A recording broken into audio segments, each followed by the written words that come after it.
Hello, everyone. My name is Abhinav Bhatele. I'm an assistant professor at the University of Maryland, and I also lead the parallel software and systems group here. Today, I'm going to talk about analyzing performance profiles using Hatchet. Hatchet is an open source collaborative project. This started at Lawrence Livermore when I was working there until 2019. And over time, we have had contributions from many people, in particular students at UC Davis, Tennessee, and Arizona. So let's start with talking about why did we start working on Hatchet. The understanding performance bottlenecks is critical to optimizing software, both sequential and parallel. There are many profiling and tracing tools that can help you identify parts of the code that consume the most time. Now, oftentimes you have functions that are called from many places in the code, and you would like to understand when a function A is called from one place versus some other place, how much time do you spend in those functions? Now, this requires a reasonable understanding of the code structure, and it requires attributing performance or execution time to different calling contexts. Now, fortunately, we have many sophisticated profilers that can attribute time to calling context. So we can see where a function was called from, and when a function was called from a specific context, how much time did we spend in it. Some examples of measurement tools that provide such information are HPC Toolkit, Calipers, CoreP, and other things that I've listed here. There are also similar tools for Python codes such as cprofile and PyInstrument. So what information do we get when we use one of these tools to profile our programs? So one of the common representations of information that's collected from such profiling tools is called a calling context tree. In such trees, you get information about what function calls which other functions. So for example, foo calls Waldo and then Waldo calls Garplay. For each of these nodes in this calling context tree, there might be contextual information that is recorded by the tool. So for example, the file and line number where the sample was generated, the function name, call path, load module, and so on. If you were running a multi-process or a multi-threaded program, you might also have the process ID or the thread ID where the samples were generated. In addition, for each sample, you might have performance metrics that are associated with these nodes. So for example, you might have the time spent in the function, other hardware counters such as floating point operations, cache misses, and so on. Now, sometimes tools do not record the specific times spent in functions based on where they were called from. So you might have a scenario where I know the total time spent in Grout, but I cannot divide that by the time spent when it was called from Corgi versus bar in the graph on the right. So in these cases, the calling context tree degenerates into a call graph, which is what's shown on the right, and some tools generate call graphs. Most of the time, measurement tools also have analysis tools that come with them. The limitations of such analysis tools are that they typically only support their own unique formats. So you could not use one analysis tool to visualize data or analyze data from another tool. They also have limited support for saving or automating the analysis. In the case you want to do the same analysis again and again. Many tools only support viewing one data set at a time. So if you wanted to compare two different executions or runs in what is often called multi-run analysis, you would have to put two windows next to each other and then manually compare them. More importantly, they also lack capabilities to sub-select and focus on specific parts. And overall, they do not enable programmatic analysis of the data. So if a user wanted to do scripting to analyze the data themselves, that's most of the time difficult in such tools. And that's where we started thinking of developing a new tool, and which is called Hatchet. So Hatchet is a Python-based library, and it enables doing programmatic analysis on performance data. It creates an in-memory representation of the hierarchical graph or hierarchical performance data you have, and it leverages pandas, which is a Python library, for storing all of the contextual and numerical information.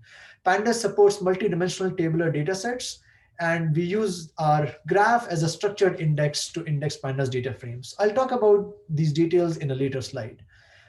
Once we have the data structures in place in memory, we have defined a set of operators in Hatchet that help us sub-select or aggregate profile data, and a set of operators that help us compare multiple data sets for multi-run analysis. So before we talk about Hatchet in more detail, let's do a quick primer on pandas and data frames. So pandas is an open source Python library for data analysis. Pandas provides two data structures, a series and a data frame. We use data frames in Hatchet. A data frame is a two-dimensional tabular structure. supports many operations that are borrowed from SQL and SQL databases. So on the right, you see an example data frame. It has rows and columns. The Each row has an index. This index is flexible, so you can define your own indices for your data set. And Pandas also supports multi-index, which enables working with higher dimensional data in a 2D data structure. And we'll see how we use that in Hatchet. So let's start with talking about the data structures in Hatchet. So we have a canonical data model, which we call a structured index. It's basically an in-memory graph. Each node in the calling context tree is assigned a unique key here, which enables the nodes to be used as an index into the data frame. Each node has a frame that describes the code it represents. So for example, if you look at the figure on the right, the root node has a name foo and is a type function. Foo then calls some other node. So on the right child is a node of type loop, and there is a file and line number associated with it. That node then calls some particular statement in the same file on a different line number. So frames don't have a rigid schema. The different nodes can have different types. They can be of type function or loop or statement or module and so on. The nodes in our graph or tree define the structure and connectivity for our data. We use the structured index to define the graph object, and then we have a corresponding pandas data frame. The graph in this case stores the caller-callee relationships. So this is a sample graph showing that main calls physics and solvers then calls hyper and MPI, and so on. The data frame that corresponds to this graph stores all the numerical and categorical data. So for example, main has a row in this data frame, and main is used as an index to that particular row. Similarly, PSM2 has a different row and it points to a different row in the data frame. Now, oftentimes when people are doing parallel performance analysis, you would have metrics that are collected per MPI process or per thread. And in this case, we use the multi-index support in pandas to create a hierarchical index. So if you see the columns on the left that are node and rank, for each node, you have data per rank, and you can have times and other metrics for individual ranks for a particular node. Since we have direct references to graph nodes in the data frame, this can be risky, in particular when the graph nodes are shared by multiple graph frames. So if you're using the same graph to index into multiple data frames, you would want to make sure that that unintended changes do not happen. So we ensure immutable semantics for graph nodes. What that means is any operation that modifies the graph nodes in place creates a new graph frame and a new graph index. This is implemented using copy and write semantics. So this ensures that anytime you're making changes to the graph structure, we create a new graph frame with a new graph and a data frame. So let's start talking about how to use Hatchet. Hatchet is open source. It's available on GitHub at this URL, github.com/hatchet/hatchet. You can either install it from source or use pip, using pip install Hatchet. We provide many different data formats: HPC Toolkit, Caliper, gprof, PyInstrument, cprofile.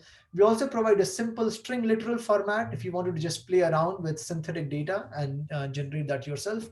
We are in progress. We are adding new readers for Timmery, Tau, and Cube, and those should be merged into the Hatchet repository soon. I'll talk about how you start reading data into Hatchet, but if you have a data set for which we do not have a reader yet, we welcome contributions to Hatchet. So please talk to us and feel free to add a PR for a new reader.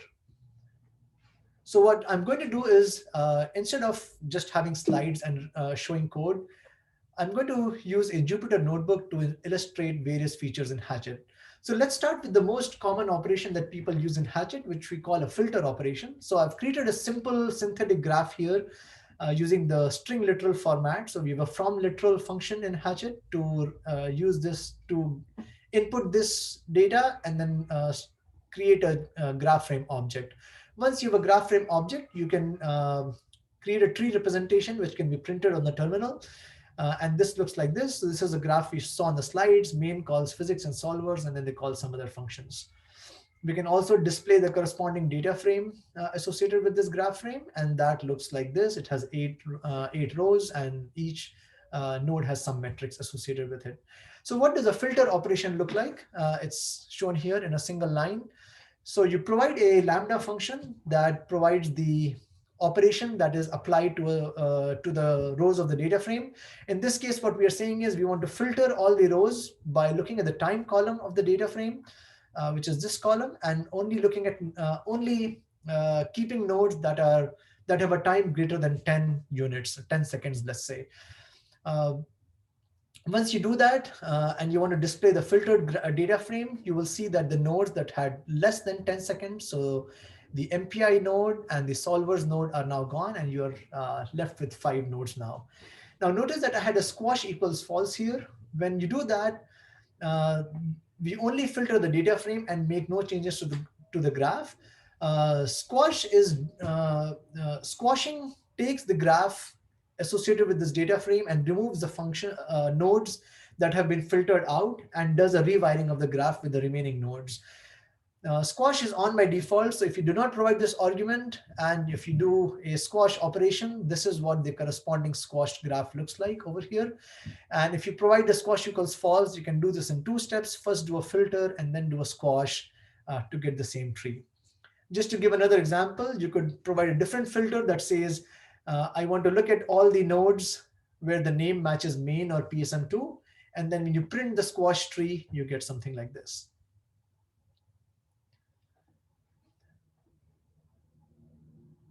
The next operation we'll look at is in addition to the basic filtering capabilities we provide, we also provide a query language for doing filtering.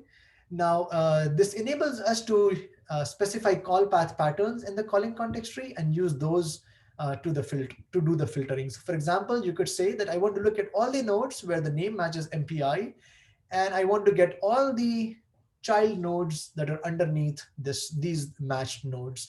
When we provide this query to the filter, it's going to look at all the nodes that are MPI, in this case, this one and this one, and then also return the nodes that match star here. So you get a tree that looks like this after the squashing. So those are 2 different ways of doing filtering. You can either use a basic filter by providing a lambda function, or you can use a call path query and specify a call path pattern to do more advanced filtering on the calling context tree. Now let's start looking at more advanced operations where let's say we have multiple data sets and you want to compare them. So here I've created 2 synthetic data sets and we're calling them graph frame 1 and graph frame 2. And these are the 2 trees. The trees are exactly similar in structure. The only difference is the time spent in different functions. Now let's say I wanted to see when I run these 2 executions, where do I spend more or less time in different nodes? So I can do a subtract operation in this case. gf2 equals minus equals gf1, and then I can print the resulting tree. What this shows now is in all these nodes, what was the difference in time? So what we see is that in PSM, I spent 25 units here and 35 units here, and that turns out to be 10 units in PSM2. In the earlier PSM, I spent 15 units here and 30 units here, and so I spent 15 units here. This can help us identify when I do 2 different executions, where do I spend, where does the increase or decrease in time come from? And we'll see more examples of these in more advanced examples. Now, oftentimes people are familiar with gprof and they want to do a simple analysis to create a flat profile. So that is very simple when you use Hatchet. So let's say you have loaded a data set into Hatchet. This was generated using HPC toolkit. You can then say that I want to do a group by on the data frame by the name column. What that does is it looks at the name for all the nodes, and all the nodes with the same name, the numerical data for them is aggregated by the function provided here, in this case sum. And then if you print the data frame after doing a sorting on the time column, you can see what are the functions where I spend most of my time. So in this case, these are the top 3 functions where I spend most of the time in Kripke. You can also do a group by other categorical columns. So you can say a group by the load module, which will tell you what are the libraries where I spend most of my time. You can do a group by the file, and that will tell you what are the files in the code where I spend most of my time. The next analysis I will demonstrate is of looking at load imbalance. So let's say you are running your program on many cores, in this case 512 cores, and you wanted to see what are the nodes where I see the maximum load imbalance in my code. So you want to see at a call site level, where does the load imbalance come from? So again, we load the data set into a graph frame. In this case, we make a copy of the graph frame. We then drop the MPI per process information by doing an aggregation. In the first graph frame, we get the average time or the mean time spent in each function. And for the second graph frame, we do the aggregation using the max function. So now graph GF1 represents what is the average time spent in each node, and graph GF2 represents the maximum time spent in each node in the call graph. When I do a div operation, I can now see, and I divide the graph frame 2's time column by the graph frame 1's time column. It does a division of the max time by over the mean time. And that tells me what is the imbalance that I see in different nodes. I can then display the sorted data frame by the imbalance column. And that will tell me that these are the top functions where I see the largest imbalance, because it's showing me the maximum time over the mean time over all processes. So you can see that using a few lines of code, I can uh, use Hatchet to look at load imbalance in my code, and specifically at the level of each call site. So now let's again go back to analyzing multiple executions. So let's say I did a run of Lulesh on a single node on one core versus 27 cores, and I wanted to see where do I spend most of my time when I run on the larger number of cores. So I read in the data into two different graph frames, GF1 and GF2. I can print those two trees, and they look something like this. These are larger trees than the toy trees we have seen. I can then do a subtract operation. So GF3 equals GF2 minus GF1, and then print the resulting tree. What the resulting tree will tell me is when I run on the larger number of cores, where do I spend more time? So even though in each individual tree, I spend most of the time in calc or glass, the increase in time is the largest in time increment, and then in calc q for lms. Of course, if your tree is large, you don't need to print the tree itself. You can sort the data frame by the time column, and then look at the top few rows of the data frame, and you'll see the same results, that it's time increment and calc q for lms uh, where I see the largest differences.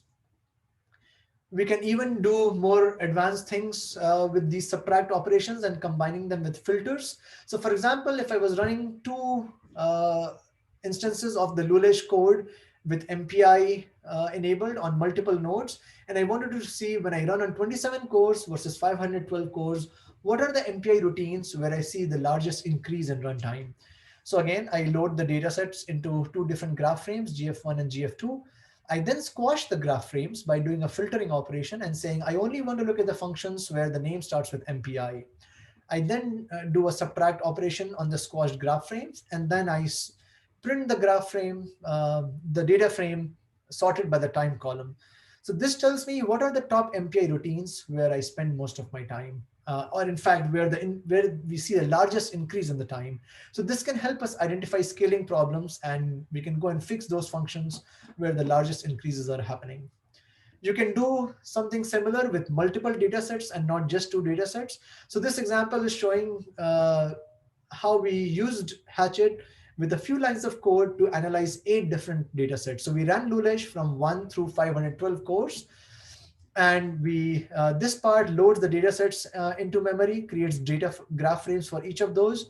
We then pivoted the data to be arranged by the number of processes I'm running on, the different functions we find in each execution, and what are the time spent on these functions. I can then use matplotlib to create a plot that looks like this, where I can see for each process count that's on the x-axis, how much time do I spend on different functions.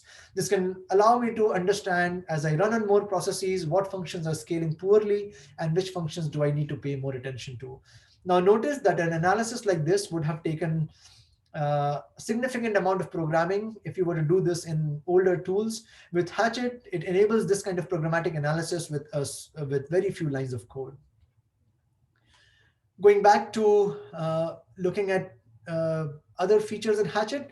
So We support visualizing small graphs. This should not be used ideally for analyzing your full call graph. It's huge. But once you have done sub-selections, filtering, and squashing to look at a smaller subgraph, you can use the visualization capabilities in Hatchet. We have already looked at the terminal visualizations that are written out to std out.